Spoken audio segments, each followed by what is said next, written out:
Bienvenidos a mi amigo el doctor.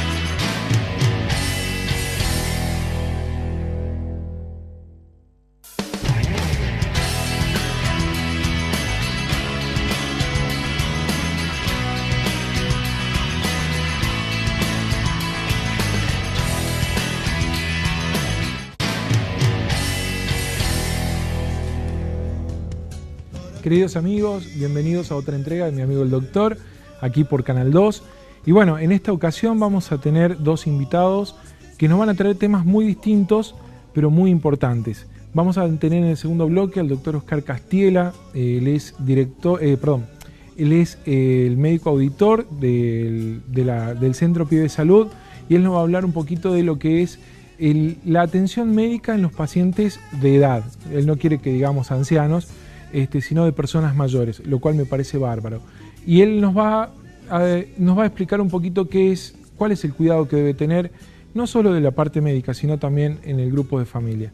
Y en el primer bloque, acá nos va a acompañar la licenciada Constanza Ruiz. Ella es especialista en todo lo que es el trastorno del espectro autista y ha estado en unos congresos muy importantes en Europa y nos trae las últimas novedades acerca de este tema tan importante, tan serio, y que la verdad preocupa mucho a la gente. Es una de las causas de consulta más importante que hay en el consultorio del neurólogo hoy en día. Les comento que nos pueden seguir por las redes sociales. En este momento está saliendo por Facebook directo del canal TV Canal 2 Salta, y mañana ya va a estar en la página de YouTube, mi amigo el doctor, los programas que ya se han emitido y el de hoy. Así que bueno, le damos la bienvenida a la licenciada. Muchísimas gracias, Constanza, por acompañarnos. Muchas gracias por la invitación. No, gracias. Por favor, me encanta que estuvieras aquí. Quería preguntarte sobre ese pin que está colgando. ¿Sí? Me parece bastante si se curioso. Aquí. ¿Sí? Es como una pieza de rompecabezas de Bien. Color celeste, azul celeste. Esta pieza de rompecabezas es como la identificación de Autism Speaks, que es una organización que trabaja e investiga sobre autismo. Es muy conocida. Pero si me la puse ahora es porque, bueno, yo sabía que vos me ibas a preguntar sobre este tema, pero ponérsela es como para darle pie a la persona que esté cerca para que pregunte y empezar a hablar de autismo, porque como decís es un tema importante. Una cosa sobre esto, yo no creo que Autism Speak cambie este símbolo, que forma parte de muchos símbolos de organizaciones, de ONGs, de asociaciones de padres de familia o de personas con autismo. Entonces, una pieza de ajedrez de rompecabezas o varias de distintos colores, eso es muy... Quizás alguien vio esto y lo que me parece interesante, que traería bastante explicación, pero sí. Yo no sé cuánto tiempo va a durar este símbolo como símbolo del autismo. Quizás se queda para siempre, pero ahora se está un poco viendo el carácter simbólico que tiene, porque lleva, en definitiva, a ver, primero que el autismo es algo así como un dilema irresoluble, como una especie de montón de piezas que no se sabe siquiera si son del mismo rompecabezas, que ya es mucho.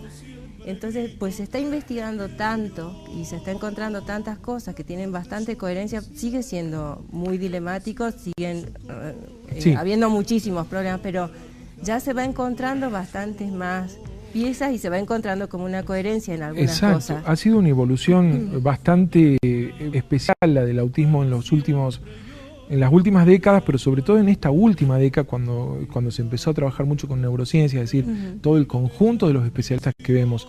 Antes, cuando se veía por separado, o sea, cada uno tenía una visión, un objetivo, y el paciente nunca mejoraba, nunca avanzaba, pero y sobre todo en este último congreso han habido novedades muy grandes, ¿no? Desde el punto de vista de las neurociencias, y también hay gente que todavía dice, se escucha a veces un poquito como una sospecha sobre las neurociencias. Yo en este congreso lo que vi, y una de las cosas que me encantó, es el trabajar juntos, gente viniendo de las ciencias súper duras como las neurociencias o de lo que se considera súper duras, junto con gente que hace investigación cualitativa con gran respeto y viendo que las perspectivas todas son necesarias y que efectivamente se complementan en las investigaciones. Pero sobre este tema que decís, avances en neurociencias respecto del autismo, hay muchísimas cosas y efectivamente, como la cuestión del autismo habitualmente se considera desde el punto de vista de las conductas, ¿no? Exacto, sí. Entonces, desde el punto de vista de las intervenciones, de las definiciones, de las explicaciones, etcétera. Bueno, pero la conducta es una capa, es la capa, si querés, claro, que se ve, es como se presenta el paciente al mundo. Cómo se presenta al mundo desde un punto de vista, claro, porque si vos lo considerás desde el punto de vista de una máquina que es capaz de escanear el cerebro, por decirlo así, lo estás observando, claro, desde otro punto de vista. Exacto. Entonces, y las dos cosas son ciertas, sí, y tienen una coherencia interna, solo que si vos ves conducta, como hay una continuidad, es una palabra que sirve y es la palabra que se usa.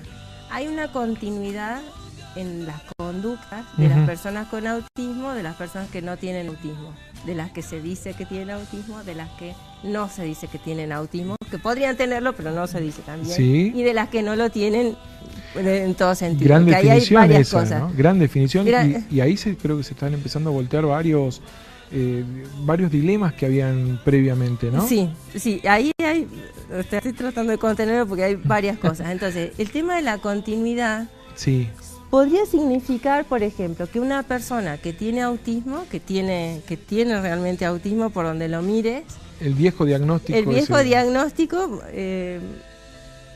esa persona puede comportarse como si no tuviera autismo. ¿Puede ser? Sí, puede ser, perfectamente. Pero si vos miras los procesos que esa persona está haciendo para tener la misma conducta, resulta que no son los mismos procesos de una persona que no tiene autismo. Exacto. Y ahí tenés montones de cuestiones en medio respecto de la comprensión. Entonces, si te quedas solo con las conductas, hay varias cosas que te estás perdiendo en desmedro de el bienestar de esa persona, del bienestar, que es una palabra que uno la podría tomar así como una palabra muy general, pero es una palabra específica que se está viendo respecto de los adultas con autismo, que es un tema absolutamente clave. Y es esta mañana recibí, o sea, estoy así como con una pelea interna de qué digo, así que estoy como tratando de fluir. Bien. Esta mañana me llegó una información de último momento, de primer momento de la mañana para esta altura del mundo, que decía que va a empezar a salir a partir del año que viene una revista que se llama algo así como, está en inglés, bueno, una revista en inglés, un journal, una revista científica, una revista journal, se suele decir una revista científica, que es una revista donde salen investigaciones. Salen las revistas científicas, quizás alguna persona que nunca vio, pero son como una revista común, solo que suelen salir en papel y en internet, son más rápidas para salir que los libros. Exacto. En muchos sentidos, aunque son un poco lerditas, pero entonces son más rápidas que los libros. Entonces la gente prefiere ir a leer eso y ahí está lo último. Entonces lo que iba a decir, el año que viene empieza a salir una revista específica sobre adultos con autismo. Ahí estamos viendo las imágenes. Ajá. Ah, bueno, esa foto es súper linda, me gusta, porque tenía mujeres con autismo, esa es la foto anterior. Estas somos personas... Uy, están pasando muchas. Quiet Room, si querés te digo sobre esa foto algo, o bueno, pasen todas y después vamos como viendo. Para que nos vayas comentando. Bueno, INSAR es la Sociedad Internacional de Investigación de Autismo, tuvo el encuentro anual hace poquito en Rotterdam, en Holanda, y ahí es donde tocó ir en representación de un proyecto, llevando un trabajo de un proyecto que estamos terminando de hacer ahora en la UNSA, con apoyo de la Secretaría de Políticas Universitarias, es decir, del Ministerio de Educación de la Nación y también por medio de la Secretaría de Extensión de la UNSA, sobre detección temprana de autismo en Salta. Perfecto. Entonces, bueno, fuimos a eso, si querés te cuento un poquito más. Sí, por favor. Y la primera foto es de un encuentro que hubo en Sevilla, que justo pude ir porque coincidían las fechas. Entonces fue una especie de corrida del viaje. Me dijeron, por ejemplo, fue en Rotterdam. Y me dijeron, Rotterdam, el mar. Yo ni me enteré que Rotterdam tiene mar, por supuesto, porque tocaba eso, pero lo de Sevilla fue un evento en español, claro. Bien. Con poca gente. Esa foto salió así porque yo estaba en las primeras filas, pero había muy poca gente, con los expositores, las expositoras más extraordinarias que se podía haber pedido. Esa, por ejemplo, es Amaya Hervás. Amaya Hervás, que mucha gente de este medio salteño conoce, porque se formó con ella. Yo pienso que es la persona que más sabe sobre evaluación de autismo en español, y formó a muchísima gente en las pruebas que son A22 y A10, que son las pruebas de patrón oro, para las pruebas canónicas que tienen los indicadores diagnósticos del autismo. Entonces, ahí estuvo Amaya Hervás dando una conferencia que fue como una microclase sobre evaluación de autismo en mujeres. En mujeres. Qué bueno. Porque ese evento fue sobre mujeres Asperger. Genial, porque ese es un tema que no se toca. Yo creo que inclusive, sobre todo el autismo y Asperger, o sea, en parte el Asperger en las mujeres, pero también en adultos, es decir, nadie habla de eso. Yo creo que es muy poca la gente que se está dedicando al tema. En nuestro medio, pero fue uno de los temas... En nuestro medio, por supuesto. De los temas, no digo estrella, pero porque hubo varios temas estrella, en el Congreso de INSAR de Holanda. En concreto, el Congreso fue súper intenso. Algunos días fue desde las 7:15 de la mañana a 7 de la tarde, así, con actividades simultáneas, una corrida. Y las actividades de primera hora, de 7:15 de la mañana, algunas fueron focalizadas en personas adultas.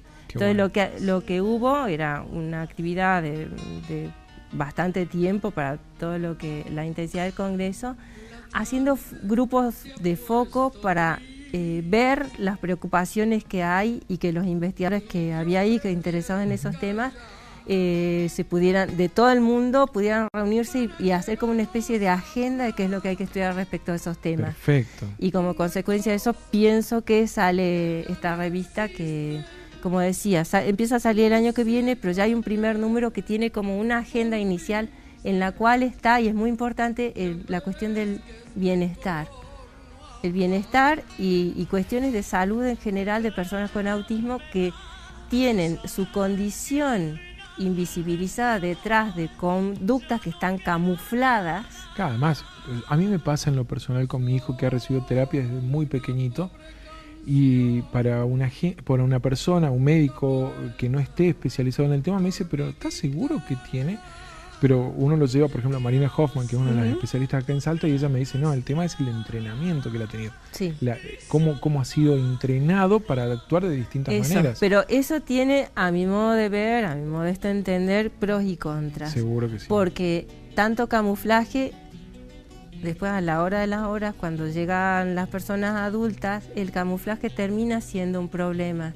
Que es un problema para la comprensión social, claro, o sea, a ciertas actividades pero sociales. Más que por parte de la persona, que el contexto te crea. Eso, Sí. Las adultas con Asperger lo dicen. Hubo una encuesta hace poco, una encuesta grande, que dijo, ¿cuál es tu primer problema? Pero todas decían, que no me creen. Sí, por ejemplo, si tenés familia, tenés trabajo, esto, aquello, ¿cómo puede ser? ¿Cómo puede ser? Tenés sentido del humor, o podés hacer un chiste. Entonces, detrás de esas conductas que implican un esfuerzo de adaptación, hay procesos que son distintos.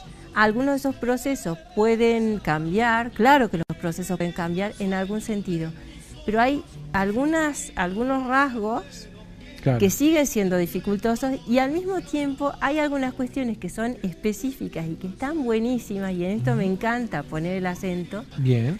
Y que están pasando inadvertidas y no se aprovechan a veces, y como que esa persona no da lo mejor de sí, no da lo que podría aportar, lo específico, claro, que esa forma de ser hermosa O sea, si yo tuviera que decir un mensaje, el autismo, una de las cosas que tuvo esta reunión de INSAR, una de los grandes como debates de fondo, si uno lo ve así, después de pasar todo y un poco de tranquilidad, el autismo ¿es una condición o es un trastorno?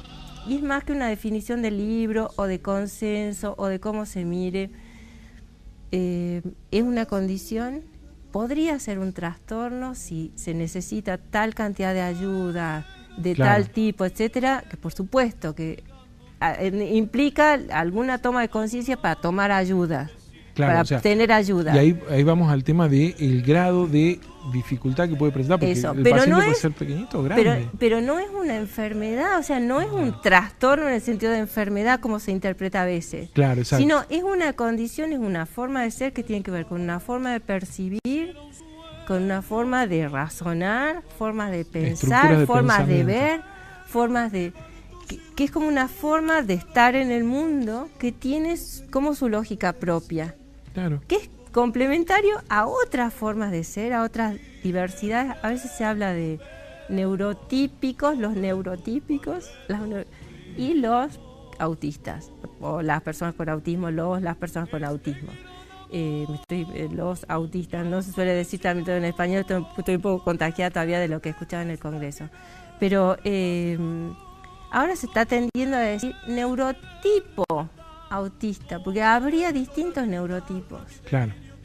Y esos neurotipos no están enfermos, por decirlo así, son diversos y tienen pros y contras. Seguro. Entonces, por ejemplo, hay una cuestión que se suele enseñar a la gente con autismo desde que es chiquita, cómo mentir, porque no saben mentir, porque no saben mentir. Sí. Entonces, hablaba con una colega madrileña que trabaja sobre este tema, somos amigas, así que conversamos bastante. Es de locos casi que uno le quiere enseñar a mentir a una persona. Exacto. Puede ser que sea una ventaja cognitiva, producto evolutivo, no sé cuánto, pero es un poco loco cuando más vale que no ande uno mintiendo. Claro. Aunque en alguna situación pueda ser adaptativo. Entonces ella me decía, mi colega, que ella se reconoce el neurotipo más común, el no autista. ¿No será más bien que las personas con autismo, está bien que adquieran eso para entendernos a los que andamos mintiendo por ahí, pero y que ellos nos enseñen un poco del valor de la coherencia y algunas cuestiones que ellos tienen como más facilitadas por su forma de pensar? Claro, eso, la estructura de pensamiento de eso. Y lo digo no solo como neurólogo, sino también como papá. Es decir, por ejemplo, lo que uno trata de enseñarles por ahí que no sea tan sincero con el aspecto físico de otras personas. Uh-huh. Porque pasa, pero es negro. Pero, sí. Pero fíjate, mira, en esta circunstancia en la que estuve con un ambiente como más internacional e incluso habiendo pasado por Europa en general, bueno, no estuve mucho en Europa, pero sí estuve porque fui en auto compartido.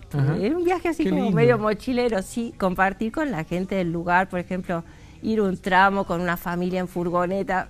Entonces, la gente es bastante más asertiva, más directa que aquí. Entonces, así como aquí destaca mucho una persona con autismo, que es muy directa, como sin filtros, en otros lugares está bien visto culturalmente que la gente sea muy directa. Sí, no, yo creo que tiene que ver con nuestra sociedad en realidad. Tiene mucho eso. Entonces, aquí en nuestro contexto, en que las cosas son así un poco menos asertivas, por decirlo de alguna forma, quizás es un poco menos comprensivo con esa característica que en otro lugar, hasta culturalmente, no llamaría tanto la atención. Exacto. Pero qué interesante. Y yo creo que todo esto nos sirve, y acá, sobre todo acá por el tipo de sociedad que tenemos tan cerrada, tan estructurada y que permite tan pocas cosas nuevas, ha ido evolucionando, es verdad, ha cambiado bastante en los últimos tiempos, lo he podido demostrar con todos mis pacientes, pero existen todavía esas barreras para la gente. Y esto que vos estás trayendo ahora, esta nueva visión y la nueva forma de encarar los estudios hacia el autismo, yo creo que es más que interesante y además también un llamado de atención hacia todos, hacia la sociedad y hacia las políticas que hay del gobierno, hacia, digamos, la inclusión del paciente, permitir incluirlo, ¿no? Eso. Me parece que respecto a esto me gustaría enfatizar que la cuestión de visibilizar el autismo como condición no debe invisibilizar la necesidad de ayudas y apoyos. Exacto. Entonces, pues uno podría pensar es que si es una condición todo bien, no, por esa condición y por un lado porque nuestra sociedad es así, entonces hacen falta apoyos específicos, pero también porque algunas de las cuestiones que tienen que ver con el autismo, por ejemplo, la cuestión de las habilidades, el compromiso que hay de las habilidades comunicativas y sociales, que son imprescindibles para la vida humana, tienen que ser correctamente detectadas, evaluadas, tiene que haber intervenciones que sean apropiadas para cada persona, y eso es muy importante.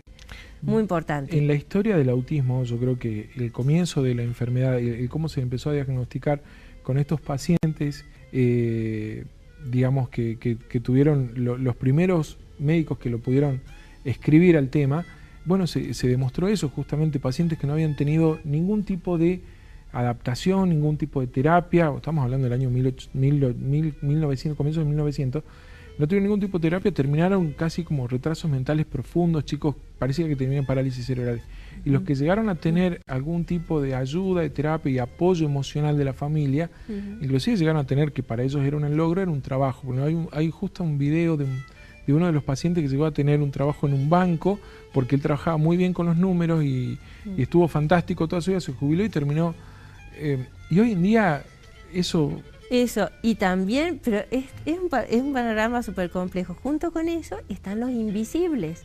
Sí. Los invisibles durante mucho tiempo y que ahora se dan cuenta o se dieron cuenta siendo adultos, que hicieron toda su vida a los trompicones. Exacto. A los trompicones, pero se las arreglaron. Entonces es como...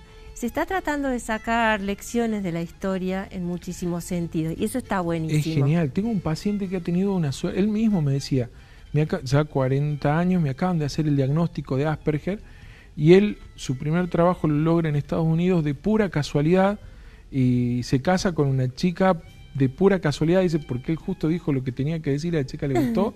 Y hoy los hijos también tienen el rasgo de Asperger, sí. y vino él y vinieron una de sus hijas que tiene, digamos, los rasgos más llamativos, y él me decía, mi vida fue una casualidad, porque yo hoy, aprendiendo de historia por saber el diagnóstico que él tenía, sí, podría haber terminado...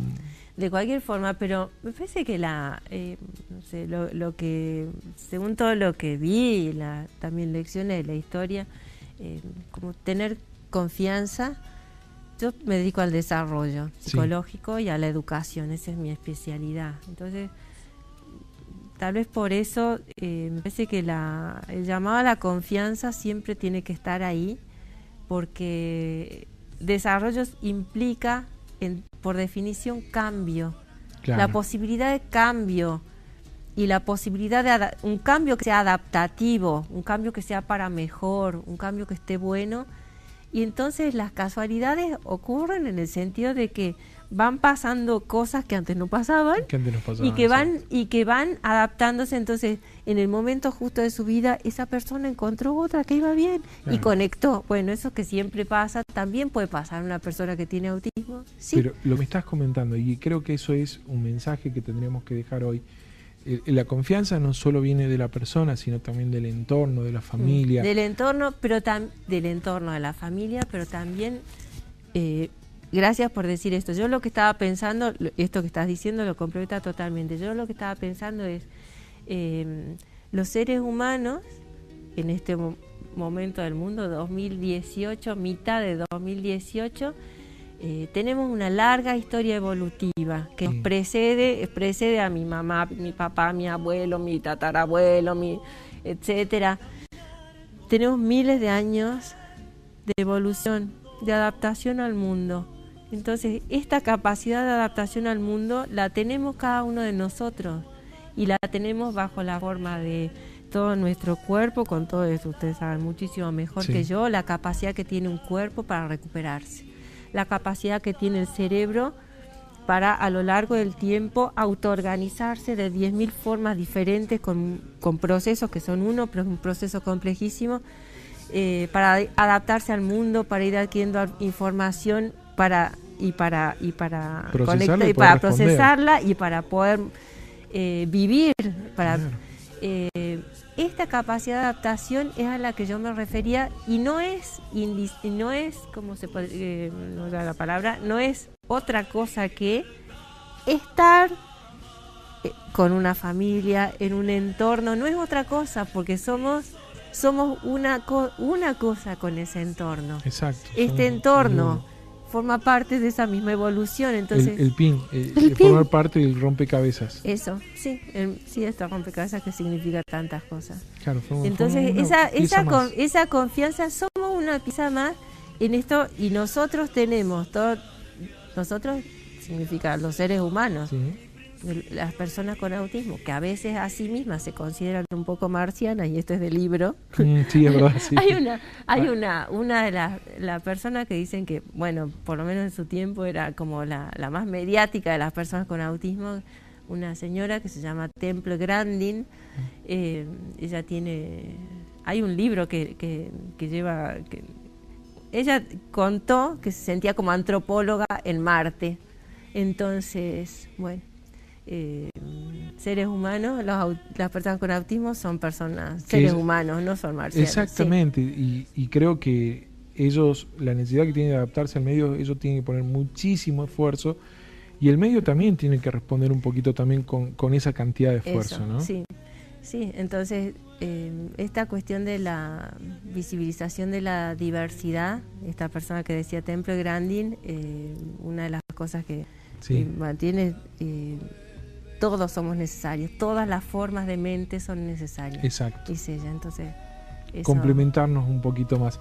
La verdad, me he quedado con ganas de muchísimo más, se nos está cortando el tiempo, y obviamente te voy a comprometer para que puedas acompañarnos en algún otro momento. Sé que tu tiempo también es muy complicado por todo tu trabajo y las investigaciones, pero vamos a tratar de organizar algo para que puedas explicarnos también. Sobre todo me quedé con ganas de el Asperger en mujeres, hablar un poquito más de eso, porque estoy seguro de que hay gente que lo vio y dijo... Asperger y autismo en general, porque sí hay varias cuestiones en general. Hay una invisibilización del autismo en mujeres. Exacto. Y es todo un tema, porque se está planteando la hipótesis de que podría haber igual cantidad de hombres que de mujeres. Pero no ese 4-1 que hay 4 veces más hombres que mujeres, que se estaba planteando y que seguimos estudiando en los libros que seguimos comprando, porque están ahí los libros. Entonces... Pero me parece genial. Constanza, te agradezco muchísimo, realmente creo que ha sido más que interesante. Y bueno, cualquier duda que tengan pueden escribirnos en las redes sociales. Vamos a intentar organizar algo más con la licenciada Constanza, y bueno, mil gracias por acompañarnos. No, gracias a ustedes. Bueno, queridos amigos, en el segundo bloque viene la nota que hicimos fuera del aire, en el consultorio del doctor Oscar Castiela, y bueno, con eso vamos a hablar un poquito de lo que es el tratamiento en las personas mayores. Así que bueno, los espero después del corte y muchísimas gracias.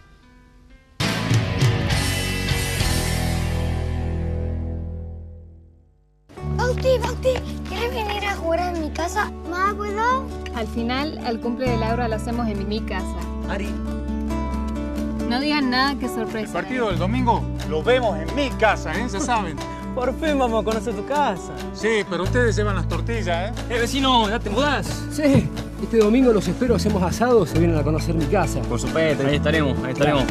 Cada vez más salteños pueden decir con mucho orgullo, mi casa. Se construyeron y entregaron 18.920 nuevas viviendas, lo que significa más de 80.000 personas beneficiadas. Y seguimos, 3.502 viviendas ya están en ejecución. Tu sueño, tu casa. Gobierno de la provincia de Salta. Entre todos.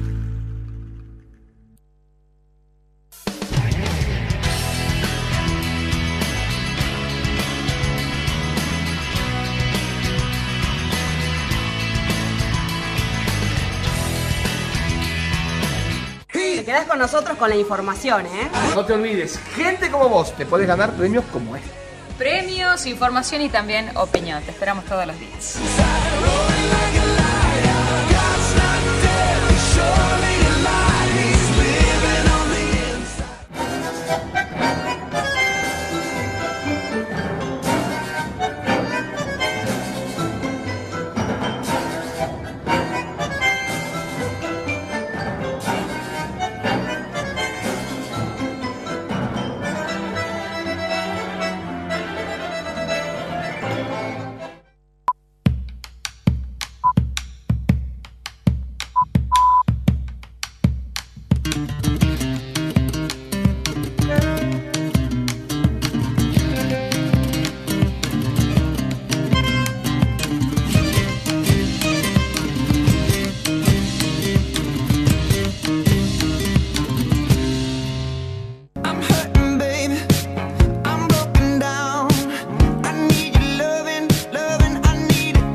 Como decía el poeta hace muchos años, nada es verdad ni es mentira. Todo es según del color del cristal con que se mira. Por eso, en nuestro programa, La Otra Mirada, lo esperamos a usted todos los viernes de 12 a 1. Cuento con usted.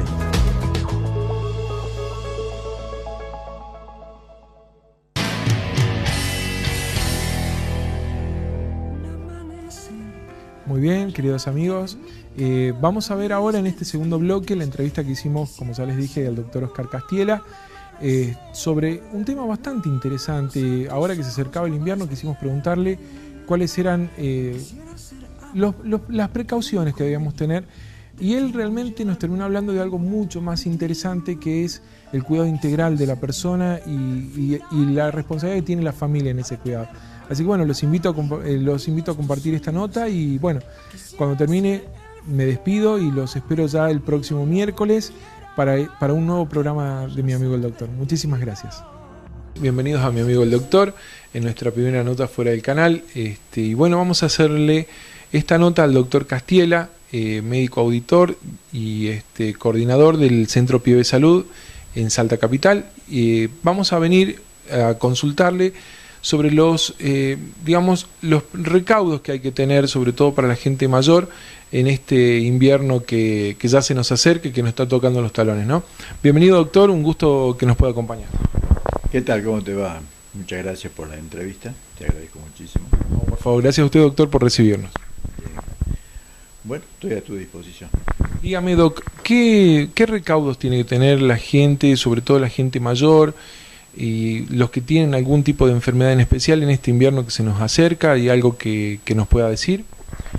Bueno, en principio tendríamos que ver qué significa la persona mayor. Persona mayor, diríamos, cuando hablamos de ancianidad, antiguamente creen que los ancianos eran personas enfermas.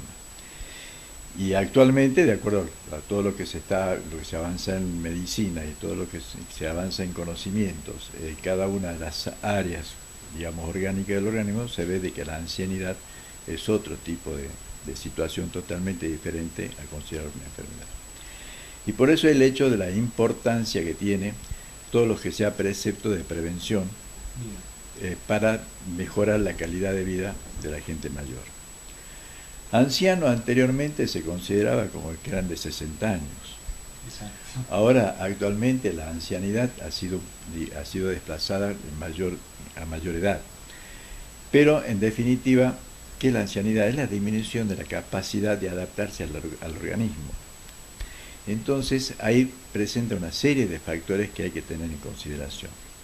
Porque no es únicamente el tema, de por qué vamos a prevenir contra el frío y por qué vamos a prevenir ante eventuales situaciones que nos brinda la naturaleza. Es porque cada una de ellas puede afectar, de acuerdo a la disminución de la capacidad de adaptarse al organismo, de tener respuestas satisfactorias o no, o sea, tener mayor o menor calidad de vida. Y en ese aspecto nosotros tenemos que ser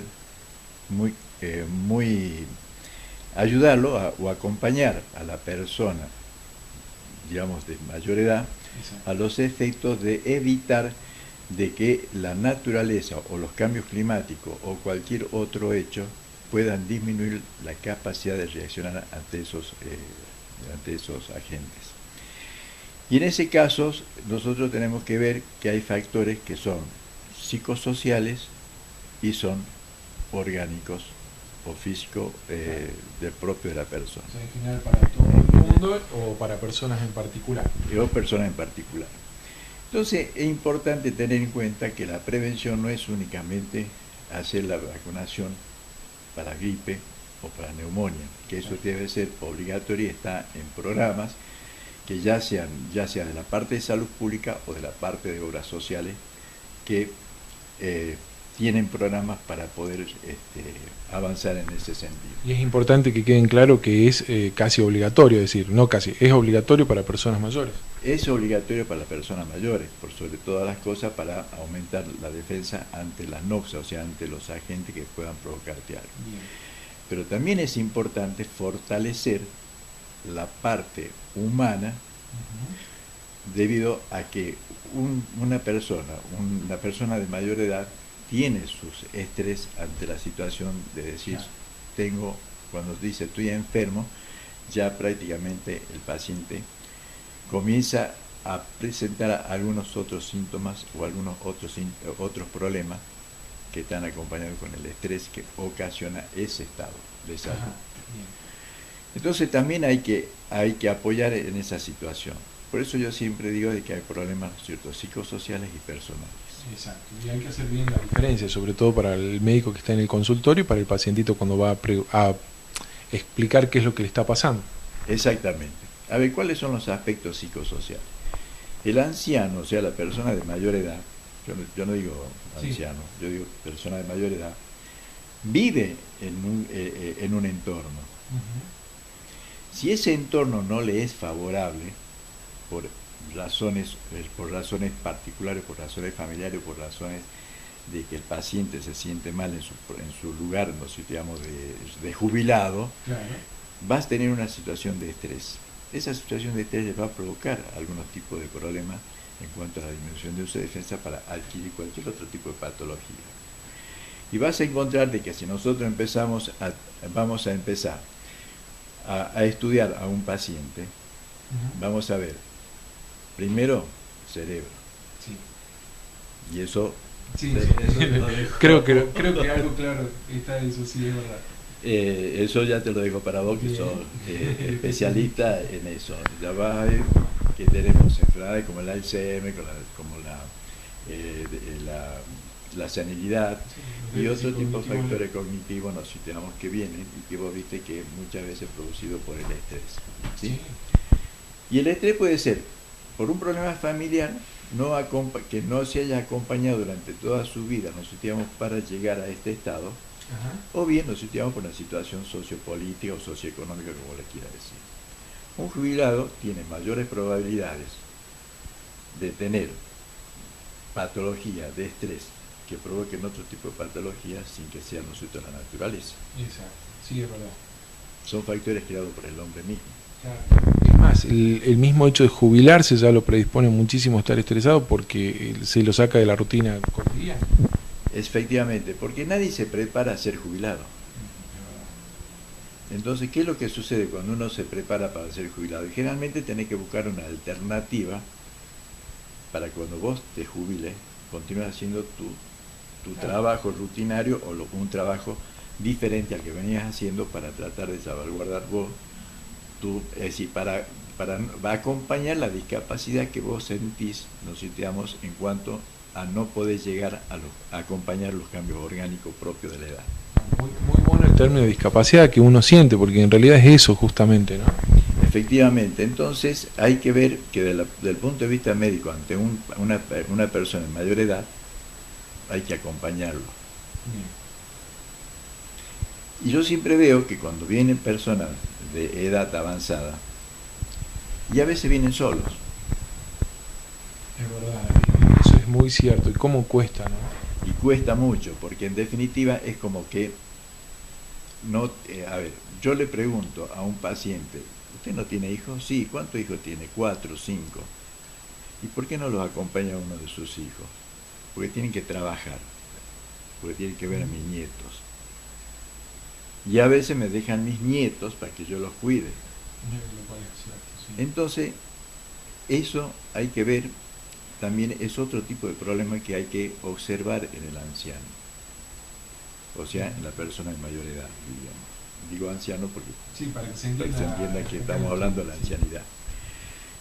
Entonces, ¿qué es lo que sucede en esto? El médico debe ser un poco más complaciente con ese tipo de paciente, acompañarlo en el sentido de ir ayudándolo a mejorar su calidad de vida. ¿Qué significa esto? Hacerle los estudios que correspondan hacerle, investigar un poco más.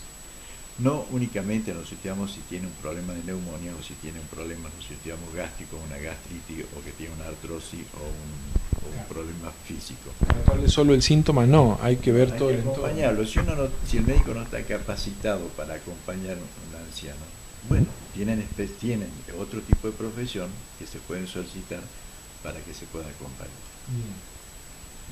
La especialidad médica es gerontólogo, digamos. Gerontólogo. Entonces, ¿para qué?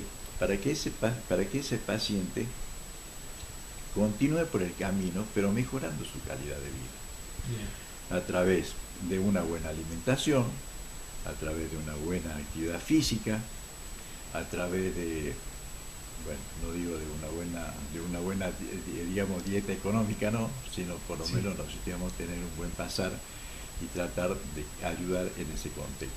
El médico nos va a ayudar en su salario. Exacto, pero hay que tratar de que esa persona, con lo mínimo que pueda, recibir el salario, pueda tener mejor calidad de vida. Y las actividades de esparcimiento creo que también son más que importantes, es decir, incentivarlo un poquito a que tenga otro tipo de actividades. Sí, efectivamente. A ver, acompañar las actividades físicas no significa decir, bueno, tiene que ir al gimnasio y despreocuparse, de mi abuelo, mi abuelo o de mi papá. Total, en el gimnasio se va a entretener, que también es importante. Pero también hay que acompañarlo. Y esto es un mensaje a la familia, de todas las personas que tengan, unos años de edad, que uno ya lo ve, como la canción que dice, antes caminabas rápido. Y ahora te veo lento. Y ahora te veo lento.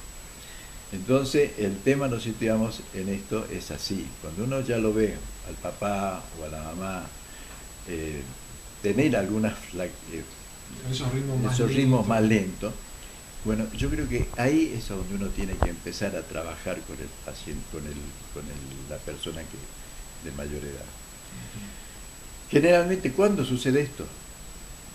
Sucede esto cuando la persona de mayor edad llega a una etapa que es a donde ya no se siente útil porque ya está jubilado, porque no tiene otra posibilidad de hacer otro tipo de actividades, porque él cree que no puede hacer otro tipo de actividades. O la familia lo recarga con actividades que él tal vez no quiera hacer. Exactamente. Entonces, qué sé yo, abuela, que ahí te dejo el nieto, chao, después te paso a buscar, no le dejan ni siquiera los pañales, no le dejan absolutamente nada, y la abuela se tiene que hacer cargo de todo. Es real eso. ¿O no te pasa eso a vos? Muchísimas veces me pasa.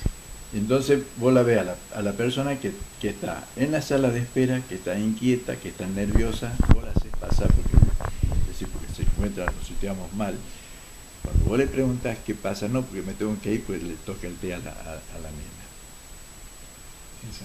Entonces, la visita al médico, esa paciente tiene que ser acompañada por alguien. También la familia nos ayuda con ciertos datos que por ahí el mismo paciente no los puede dar. Exactamente, claro, eso es fundamental también porque hay problemas, ¿no? Digamos, de que no son físicos y que son situaciones que vos viste que hay patologías neurocognitivas que tienen, digamos, una alternancia de una mejor expectativa, o sea, una mejor lucidez, y después tienen un bajón o bien, digamos, una psicosis. Y eso, cuando viene al médico, esa curva no se la conoce. Entonces es importante la presencia del familiar que lo acompaña en cada una de sus actividades. Incluso es más, acompañarlo hasta en el momento en que el médico le dice que tiene que ir a ver al nutricionista para que haga una dieta determinada para mejorar su estado de alimentación. Es verdad. Y es justamente eso, es decir, no solo por el hecho de que necesitamos esos datos para poder entender todo lo que le pasa al paciente, no solo el síntoma, sino también cuando uno le da la indicación, estar seguro de que la haya entendido bien. Exactamente, ¿por qué? Porque, por ejemplo, vos haces una consulta y lo citas de acá a 3 meses para controlarlo, o depende de la patología que vos tengas. Entonces vos notás, decís, no hay mejoría. ¿Por qué no hay mejoría? ¿Qué sucede? Estuvieron mal la medicación de los especialistas, estuvieron mal las indicaciones de la nutricionista, y empezás a buscar, primero querés buscar culpa de algo. Sí. Cuando vos el problema lo tenés ahí. Claro, que es el paciente que por ahí no quiere tomar el medicamento porque ya se siente en un cuadro abandónico. Bien. Ya es una molestia. Y la persona de mayor edad no quiere ser molestia de nadie. Entonces intervienen otras facetas, digamos, que hay que empezar a conocer por parte de los médicos y por parte de quien está permanentemente al lado de esta persona. O sea que, a ver, son varias situaciones. Vos viste, por ejemplo, que, a ver, no hacen actividad física, comienzan a aumentar de peso. Claro, se empieza a sumar todo. Empiezan, digamos, alteraciones en laboratorios, hay alteraciones de diabetes, riesgo de problemas de colesterol alto, triglicérido alto, y después, bueno, ahí comienzan a aparecer otros tipos de patologías que tienen que acompañar. Entonces, la medicación de un paciente de esa edad, si no tenemos, hacemos ese tipo de prevención, es una farmacia. Sí, es verdad. Me ha llegado más de un paciente con más de 10 medicamentos y no sabe ni para qué los tomaba. Entonces, cuando vos tenés este tipo de problemas, decís, ¿pero qué hicimos? Es decir, no podemos echar la culpa, pero sí, ¿qué es lo que la culpa es? A ver, de haber dejado pasar mucho tiempo sin haber prevenido nuestras situaciones para esto. Generalmente la persona, es decir, la persona tiene que empezar a trabajar de mucho tiempo antes que llegar a ese estado. La familia acompaña en ese proceso. Y muchas veces hay un estudio colombiano que se hicieron, digamos, hace unas décadas, en donde ellos habían hecho, un estudio, que todas las personas que llegaban a un mejor estado de salud y mejor calidad de vida son aquellas personas que desde el nacimiento, han tenido una mejor expectativa de atención por parte de la familia y por parte de la sociedad. Digamos, pasa un poquito, la vida da esa vuelta, ¿no? Es decir, cariño y el afecto que reciben cuando niños debería ser lo mismo cuando son grandes, y es tan importante como cualquier remedio que uno tenga, o más. Exactamente, o sea, de que prácticamente es como que, diríamos, la persona de mayor edad fue niño, se hace adulto y se hace niño. Exacto, es un ida y vuelta de la vida, ¿verdad? Benjamín, la película Benjamín. Sí, muy bueno. ¿Sí? Entonces, no es que físicamente se va a sentir más joven, no. Es el proceso de la vida. Nace, se hace viejo y después se hace niño. Si no acompañamos ese proceso, la calidad de vida, digamos, de los ancianos, de la gente de mayor edad, es mucho menor que la que debería ser. No, la verdad que creo que ha quedado bastante claro. O sea, en definitiva, es importante tanto la consulta médica, acompañado siempre de un familiar, para que podamos entender todo el contexto del paciente y poder entender no solo lo que él nos dice, sino lo que sienten y piensan la familia. Es importante que entiendan la indicación de la medicación, si es que hubiera, y el médico tiene la obligación de hacerle todos los estudios, y la actividad física y un poquito desenvolverse también. ¿Es así? ¿Sería eso? Eso es, y es más, tenemos que hacer, digamos, un agregado, que es el aspecto sociopolítico. Sí, y es verdad. Falta actividad, falta, digamos, un proyecto para que la gente mayor se sienta incluida. Hay países en donde los ancianos son considerados, digamos, como eje de la sociedad. Nosotros en la Argentina todavía no lo vemos. Las obras sociales todavía no lo ven. Entonces, hay que sacarse el antifaz y decir qué es lo que queremos de calidad de vida para la gente de mayor edad. O queremos disminuir los costos o queremos que la persona tenga una mejor calidad de vida. Bajar costos es muy complicado. Mejor calidad de vida se puede hacer a igual costo, pero las obras sociales también deben acompañar este proceso. Además, creo que en los países desarrollados está demostrado que la prevención ahorra muchísimos costos, y eso todavía aquí no lo vemos, o sea, no se dan cuenta de eso. Exactamente, por eso digo, de que tiene que ser las actividades de acuerdo, al costo. ¿Qué significa? No significa que la mayor calidad sea igual a mayor costo. Es verdad. O sea, hay que hacer, que todo esto redunde en beneficio de una mejor calidad de vida a la gente. Yo quiero seguir acompañando a los viejos. Exacto. Yo ya no lo tengo, pero a los que están cerca mía quiero seguirlo acompañando. Pero en este caso, uno ve muchas desigualdades en cuanto a la atención. Y vos decís, ¿por qué esta persona tiene un razonamiento, tiene 80, 90 años y está razonando con una persona de 60? Y porque las situaciones en la sociedad se han dado diferentes. O sea, no todos han tenido que pasar por lo mismo. No es lo mismo, un bancario que se jubila antes de tiempo, se jubila joven, tiene mayor posibilidad de vida, que un minero o que un agropecuario, que físicamente se encuentra deteriorado, no tiene el tiempo suficiente para alimentar su intelecto, y eso también tenemos que ser franco en esto. Sí, si nosotros queremos, tenemos que planificar nuestra sociedad, ¿qué es lo que queremos para más adelante? Que los viejos sean carga, o sea, una persona que se pueda movilizar otra persona, es decir, todavía eso no está claro en nuestro país. Yo avalo el tema, de que todos tenemos que tener una igualdad en la vida, desde que nacemos hasta que morimos. Ahora bien, darle la oportunidad a todo el mundo de una educación igualitaria, de una dieta, acorde a los requerimientos que la vida nutricional de cada edad. Y cada edad y de cada trabajo. Exacto. Entonces hay que ver toda esa situación y favorecerle y facilitarle el acceso a toda la información que requieran para mejorar su calidad de vida. ¿No te da pena cuando vas al ANSES y encontrás colas de 2 cuadras? La verdad que parte el alma, porque uno lo ve justamente a ellos que han trabajado tanto, que se han esforzado, y uno los ve rogando para que los atiendan, y uno los ve venir teniendo su obra social PAMI a lugares donde los puedan atender gratis o pagando una consulta cuando sabemos que apenas se llegan a fin de mes. Es difícil. Ahora bien, yo tengo 72 años y yo veo cosas que tengo que sortear algún tipo de barrera para poder continuar con lo que yo quiero ser. O sea, ¿me entendés? Entonces, ¿por qué tengo que saltear barreras si yo estoy en condiciones de poder brindarnos, algo más de lo que puedo hacer?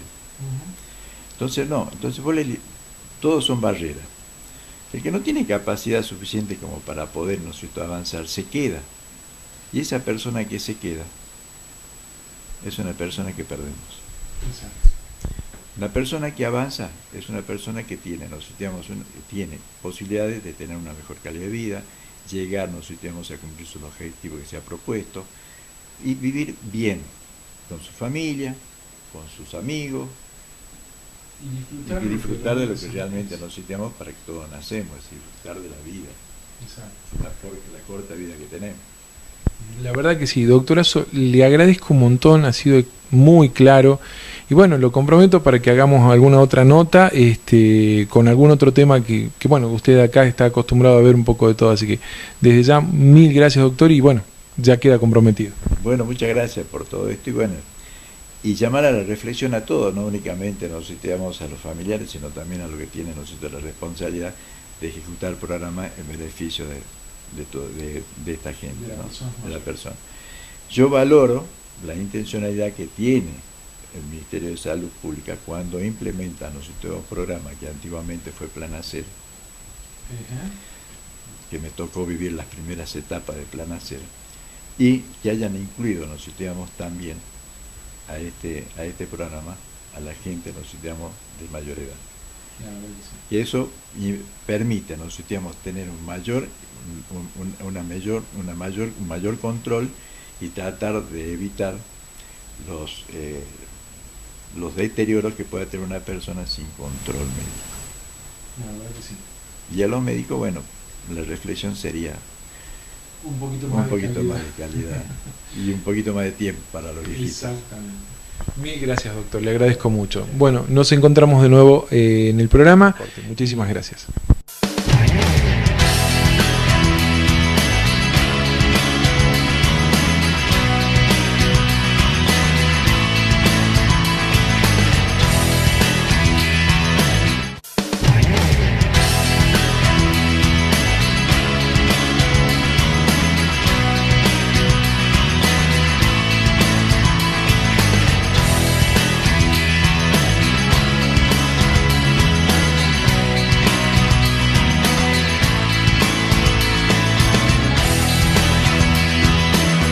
Bienvenidos a mi amigo el doctor.